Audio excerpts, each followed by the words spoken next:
Sigamos viendo la clase de política en los países desarrollados y en vías de desarrollo. En esta segunda parte hablemos de Estados Unidos, que representa uno de los principales referentes de la democracia constitucional dentro del mundo desarrollado. Y es que su sistema político se encuentra estructurado bajo principios republicanos, federales y representativos. La división de poderes constituye el eje central del equilibrio institucional, limitando la concentración del poder político y garantizando mecanismos de control entre las distintas ramas gubernamentales. Pero el problema surge en el plano internacional. Estados Unidos combina una democracia interna con estrategias de hegemonía global. Aquí su política exterior ha sido interpretada desde enfoques realistas e imperialistas, que destacan la utilización del poder político y militar para preservar los intereses estratégicos internacionales.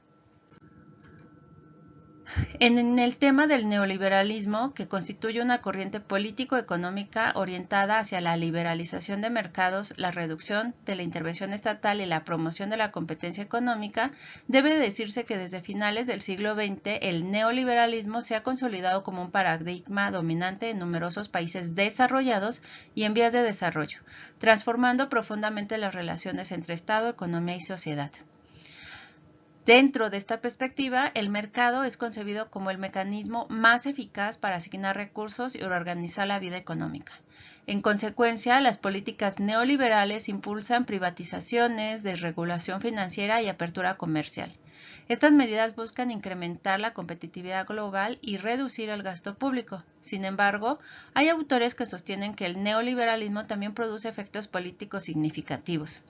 Y es que ante una disminución de la intervención estatal se puede debilitar los mecanismos de protección social y ampliar las desigualdades económicas. Hablemos un poco de China. China representa un modelo político muy singular dentro de los países desarrollados, debido a la coexistencia entre crecimiento económico acelerado y una estructura política muy autoritaria. El sistema político chino se encuentra organizado bajo el liderazgo del Partido Comunista Chino, el cual mantiene el monopolio del poder y controla las principales instituciones estatales. Aquí, la centralización política constituye el núcleo organizativo del régimen, garantizando disciplina partidista y continuidad gubernamental. Y es que, a diferencia de las democracias liberales occidentales, el modelo chino prioriza la estabilidad política, el control social y la planificación estratégica. Por ello, el Estado ejerce amplias facultades de supervisión sobre medios de comunicación, sistemas digitales y mecanismos de participación pública. Esta estructura ha permitido consolidar un modelo de gobernanza altamente centralizado.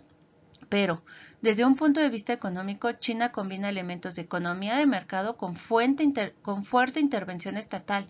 El desarrollo económico ha sido utilizado como fuente de legitimidad política, fortaleciendo la capacidad del régimen para mantener su cohesión social y su estabilidad interna. No obstante, diversos análisis cuestionan las restricciones a la libertad de expresión y a la limitada pluralidad política. Ahora, hay corrientes de pensamiento político en los países desarrollados que reflejan procesos históricos complejos vinculados con transformaciones económicas y sociales, así como culturales. Las principales tradiciones destacan el liberalismo, el conservadurismo, el socialismo democrático y el neoliberalismo. Y es que cada una de estas corrientes propone concepciones distintas sobre el papel del Estado, la libertad y la organización social. Por ejemplo, el liberalismo enfatiza la protección de derechos individuales, la división de poderes y la libertad civil.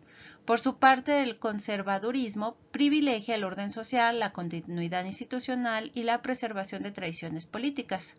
El socialismo democrático define la intervención estatal para reducir desigualdades y garantizar derechos sociales. El neoliberalismo surge con fuerza durante el siglo XX y promueve la reducción del Estado y la expansión del mercado global. Aquí la disputa entre estas corrientes configura un debate contemporáneo sobre democracia, justicia social y gobernabilidad. Ahora, la teoría realista constituye una de las principales corrientes de las relaciones internacionales. Su premisa central sostiene que el sistema internacional se caracteriza por la ausencia de una autoridad supranacional capaz de regular efectivamente las relaciones entre Estados. En consecuencia, los países actúan prioritariamente en función de sus intereses nacionales y de la búsqueda del poder. El realismo explica la persistencia de conflictos, alianzas y disputas geopolíticas dentro del sistema internacional, y es que las potencias buscan preservar su hegemonía mediante mecanismos de disuasión, expansión y liderazgo diplomático. Bajo esta lógica, las relaciones internacionales son concebidas como un espacio de competencia permanente. Y el imperialismo constituye una forma de expansión política y económica, mediante el cual potencias desarrolladas ejercen control sobre regiones periféricas. Desde las perspectivas marxistas y leninistas, el imperialismo representa una etapa avanzada del capitalismo, caracterizado por la concentración monopolista y la exportación de capitales. Y es que bajo esta lógica, las potencias buscan nuevos mercados, buscan nuevos recursos estratégicos y espacios de influencia.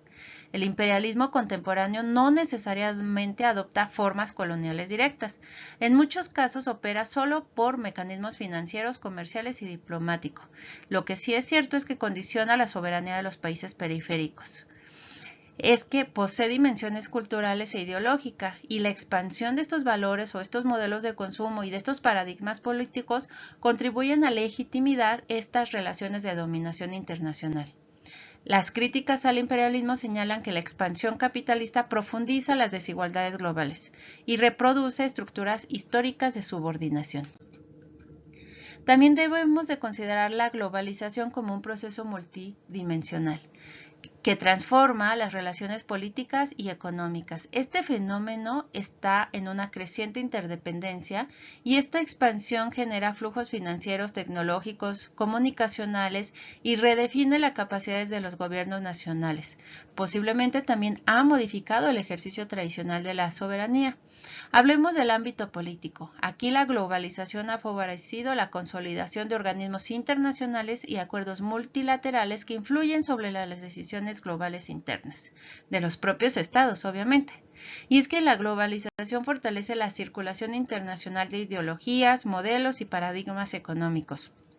Por ello, las políticas neoliberales se difundieron globalmente como parte de un proceso de internacionalización del capitalismo, promoviendo reformas estructurales orientadas hacia la apertura económica.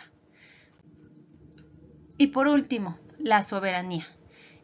La soberanía constituye uno de los principios fundamentales del Estado. Es la capacidad de los gobiernos para tomar decisiones autónomas que se encuentran condicionadas por actores externos, incluidos organismos financieros internacionales, corporaciones y potencias hegemónicas. Aquí, la soberanía política implica un control sobre el territorio, una autonomía legislativa y una capacidad de decisión internacional. No obstante, la globalización financiera y los mecanismos de endeudamiento reducen el margen de acción estatal. Los países en vías de desarrollo frecuentemente deben adaptar sus políticas internas a las exigencias internacionales relacionadas con su disciplina fiscal, su apertura comercial y su estabilidad monetaria. Además, se depende de la tecnología, que limita las posibilidades de innovación y desarrollo autónomo. Esta subordinación económica genera también una subordinación política, especialmente cuando los gobiernos requieren financiamiento externo o cooperación estratégica para sostener sus economías.